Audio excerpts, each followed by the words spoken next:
এই দিন ইসলাম আমাদেরকে মানব জাতির মধ্যে শ্রেষ্ঠত্বের যে শিক্ষাটা দেয়,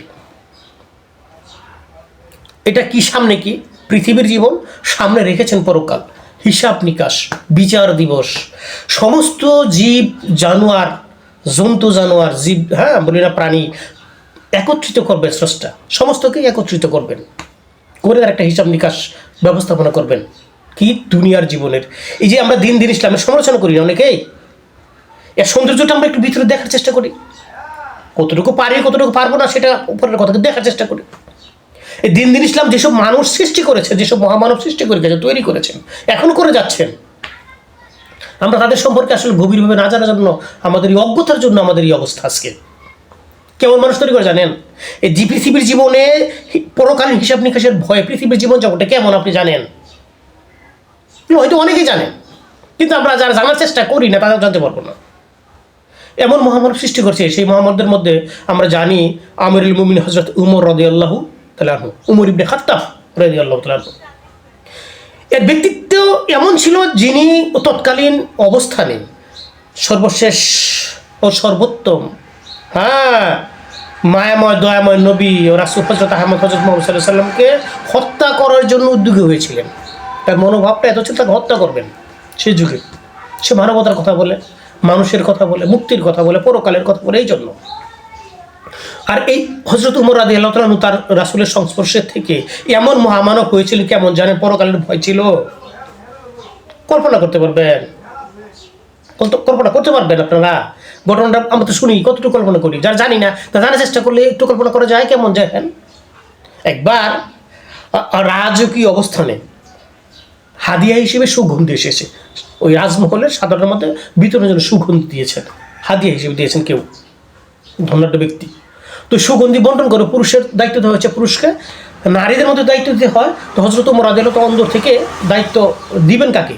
তো তার এর ফাঁকে তার স্ত্রী বলছে, হে আমিরুল মুমিনিন, আমি কি এই সুগন্ধিটা বা আতরটা বন্টন করে দিতে পারি সবার মাঝে? বলছে না, তুমি পারো না, তোমাদের মধ্য থেকে একজনকে দায়িত্ব দাও। তার স্ত্রী বলছে, কেন? হযরত ওমর রাদিয়াল্লাহু তাআলা বলছে, বিবি,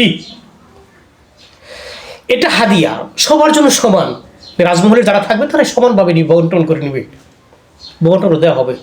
তুমি আমিরুল মুমিনিনের অর্ধাঙ্গিনী,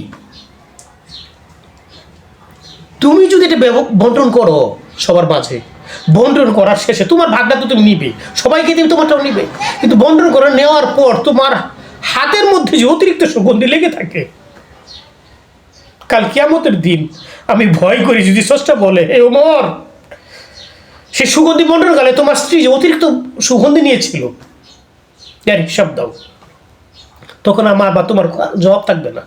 সুতরাং এই দায়িত্বটা তুমি না অন্য কাউকে দাও।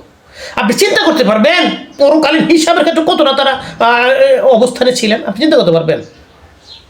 এটা চিন্তা করা যায় না, না? হযরত ওমর রাদিয়াল্লাহু তাআলা একদিন হিসাব নিকাশ করছিলেন, রাষ্ট্রীয় হিসাব নিকাশ করছিলেন। সন্ধ্যা রাত, এই মুহূর্তে হযরত আলী রাদিয়াল্লাহু তাআলা এসেছে সাক্ষাৎ করার জন্য, কোনো প্রয়োজনে হয়তো বাহির থেকে আওয়াজ হয়েছে, কে? হযরত আলী রাদিয়াল্লাহু তাআলা বলেছেন, আমি আলী। হযরত ওমর রাদিয়াল্লাহু তাআলা বলে ঘরে আসেন, দরজাটা খুলে দেওয়া হলো, বাতিটা নিভিয়ে দিলেন, তার যে একটা প্রদীপ ছিল প্রদীপটা নিভিয়ে দিলেন। হযরত আলী রাদিয়াল্লাহু তাআলা বললেন, হে ভাই উমর, এরকম করলেন কেন? আমি একজন মেহমান হিসেবে আপনার ঘরে এসেছি, আপনি আসা মাত্র প্রদীপটা বাতিটা নিভিয়ে দিলেন, অন্ধকার, এটা কেমন আচরণ করলো? বলতেছে, ঠিক আছে তুমি আগে বলো, তুমি যে আমার কাছে এসেছো, এটা আমার ব্যক্তিগত কাজে এসেছো না রাষ্ট্রীয় কাজে এসেছো? কেন? তুমি যদি ব্যক্তিগত কাজে এসে থাকো তাহলে আমার ব্যক্তিগত তৈল দ্বারা ব্যক্তিগত প্রদীপ জ্বালাইয়া তোমার সাথে আমি আলাপচারিতা করবো। আর যদি রাষ্ট্রীয় কাজে এসে থাকো তাহলে রাষ্ট্রীয় প্রদীপটা আবার জ্বালিয়ে দিবে, বাতিটা জ্বালিয়ে তোমার সাথে আলাপ করবো। কথাটা চিন্তা করতে পারছেন আপনি? হিসাব নিকাশে নিজের যে হিসাব নিকাশ পরকাল দিতে হবে, তারা কতটুকু সচেতন ছিলেন?